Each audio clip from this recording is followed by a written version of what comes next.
स्वागत है आप सभी का। मैं हूं अजय और इस वक्त की बड़ी खबर आपको बता रहे हैं। मुख्तार की कोर्ट में पेशी हुई है।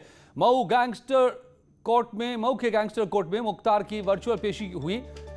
मुख्तार ने कोर्ट में कई मांग रखी। तकिया और बेहतर बिस्तर की मांग की है। कुर्सी और कूलर भी मांगा है। फिजियोथेरेपी की भी मांग कोर्ट में रखी है। जेल मैनुअल के मुताबिक सुविधा नहीं, यह मुख्तार ने आरोप लगाया है। कोर्ट ने बांदा जेल प्रशासन को व्यवस्था का आदेश दिया है। मामले की अगली सुनवाई 11 जून को होगी। तो तकलीफ हो रही है मुख्तार को बांदा जेल में।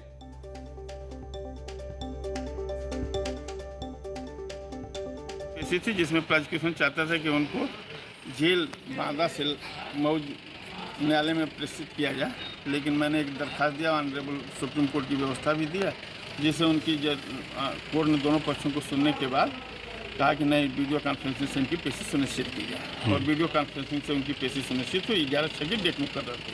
उन्होंने कहा कि साहब आदेश है मुझे बोर्ड का कि मुझे हार्ड बेड तक दिलवाया जाए, लेकिन जेल प्रशासन मुझे तकत नहीं दे रहा है। कुर्सी दिया जाए, कुर्सी भी नहीं दे रहा है।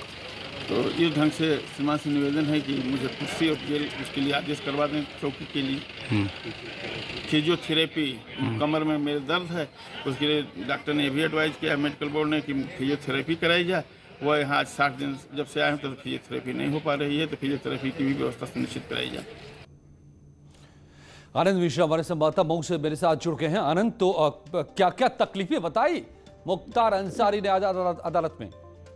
आपको बता दें, मुख्तार अंसारी की आज उन्होंने वीडियो कॉन्फ्रेंसिंग के माध्यम से फास्ट ट्रैक कोर्ट में पेशी थी गैंगस्टर एक मामले में, जिसमें उन्होंने कहा कि हमारे फिजियोथेरेपी की डॉक्टर की जरूरत है और हमें एक चौकी तकिया की जरूरत है, जो जेल में हमें नहीं मिल पा रहा है, जिसकी मुहैया कराने के लिए उन्होंने जज से मांग की है। और उसके बाद उन्होंने की एक जनवरी में डेट मिली है। जी, तो मतलब ऐसा लगा आज मुख्तार की बातों से आनंद कि काफी तकलीफ में है बांदा जेल में मुख्तार। तकिया नहीं, कंबल, जी आराम में खलल पड़ रही है लगता है। बता दें कि मुख्तार को काफी तकलीफ हो रही है, काफी तकलीफों का सामना करना पड़ा है मुख्तार को, और जेल मैनुअल के हिसाब से उन्हें कोई सुविधा नहीं मिल पाई है, जिसकी वजह से वो जब भी पेशी वीडियो कॉन्फ्रेंसिंग के द्वारा होती है तो उनकी मांग रहती है कि हमें जेल मैनुअल के हिसाब से सारी सुविधाएं मुहैया कराई जाए, जो कि आज भी पेशी के दौरान उन्होंने अपनी बात रखी और कहा कि हमें जो भी जेल मैनुअल के हिसाब से जो सुविधा मिलती है वो सारी सुविधाएं हमें मुहैया कराई जाए। तो जेल मैनुअल के हिसाब से व्यवस्था नहीं, कोर्ट ने कहा है बांदा जेल प्रशासन से कि जेल मैनुअल के हिसाब से व्यवस्था की जाए। तकिया कंबल की मांग की है, फिजियोथेरेपिस्ट की मांग की है मुख्तार अंसारी ने। आज मऊ के गैंगस्टर कोर्ट में पेशी के दौरान वर्चुअल पेशी में ये मांग मुख्तार अंसारी ने उठाई।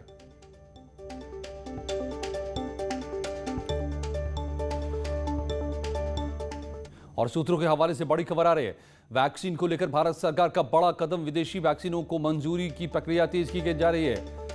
विदेशी टीकों का भी इस्तेमाल किया जाएगा। भारत टीकाकरण में तेजी लाने के लिए कदम उठा रहा है।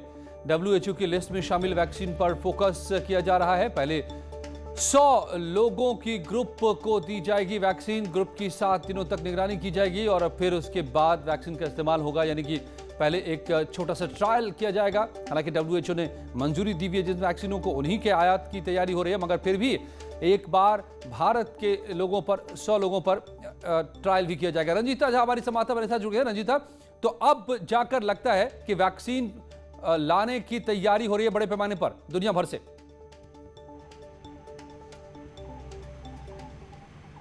देखिए, निश्चित तौर पर अजय, अब तक जो सरकार है वो वैक्सीन दूसरे देशों को दे रही थी, लेकिन अब दूसरे देशों से आयात करेगी। अब जो सिलसिला शुरू हुआ है, क्योंकि जिस तरह से लगातार कोरोना के केसेस बढ़ रहे हैं, कई राज्य ऐसे हैं जो पीक पर चल रहे हैं और उन राज्यों का आरोप ये है कि उनके पास वैक्सीन नहीं पहुंच पा रहा है। लगातार राजनीति का आरोप भी केंद्र सरकार जा रहा है।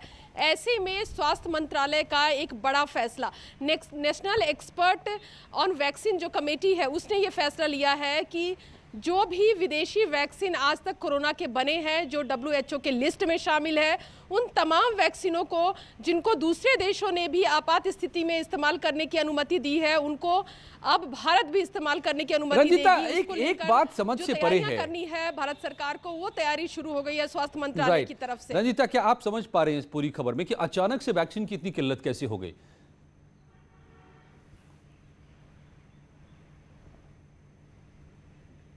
देखिए, अलग अलग राज्यों की अलग अलग दलील है। राज्य जो कांग्रेस शासित प्रदेश है या कांग्रेस की सहमति से जो सरकारें बनी है, उनकी शिकायतें ज़्यादा है। देखिए, कहीं ना कहीं अजय, राजनीति या तो केंद्र सरकार झूठ बोल रही है या राज्य सरकारें झूठ बोल रही है। इन दोनों में से कोई तो झूठ बोल रहा है, क्योंकि एक तरफ केंद्र सरकार और स्वास्थ्य मंत्रालय डाटा पेश करती है कि किस तरह से उनको कोरोना वैक्सीन, जितना भी वो मांग रहे हैं उससे ज़्यादा कोरोना वैक्सीन उनको मिल रहे हैं।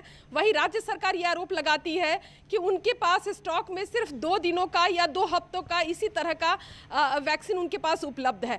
तो ऐसे में कहीं ना कहीं जो डाटा है उसमें झोलझाल है, और इसको कहीं ना कहीं खत्म करने के लिए अजय, एक चीज़ और मैं बताना चाहूंगी कि जिस तरह से सोनिया गांधी ने पत्र लिखा था प्रधानमंत्री को, कल 2 पन्नों का पत्र जो है वो मीडिया में जारी किया गया था, और उसमें जो बड़ी मांग थी सोनिया गांधी की वो 2 थी। एक ये कि जो विदेशी वैक्सीन है उनको अनुमति दी जाए भारत में ट्रायल के लिए, और अगर वो मापदंड पे पूरी होती है तो उनको, जो जनता है उसको ऑप्शन दिया जाए दूसरे भी वैक्सीन लगाने का। और दूसरा कि कहीं ना कहीं कोरोना की वजह से और लॉकडाउन की वजह से आम लोगों को, खासकर गरीब लोगों को परेशानी हो रही है, उनको कैश ट्रांसफर किया जाए। तो अजय, जो साफ तौर पर देखा जा रहा है उसमें कहीं ना कहीं राजनीति भी है, कहीं ना कहीं पॉलिटिक्स भी है वैक्सीन की किल्लत की बात में। बहरहाल अब सरकार ने बड़े पैमाने पर वैक्सीन के आयात का मन बना लिया है, प्रक्रिया भी शुरू की जा रही है, बता रही है रंजीता झा, हमारी संवाददाता दिल्ली से। धन्यवाद रंजीता आपका।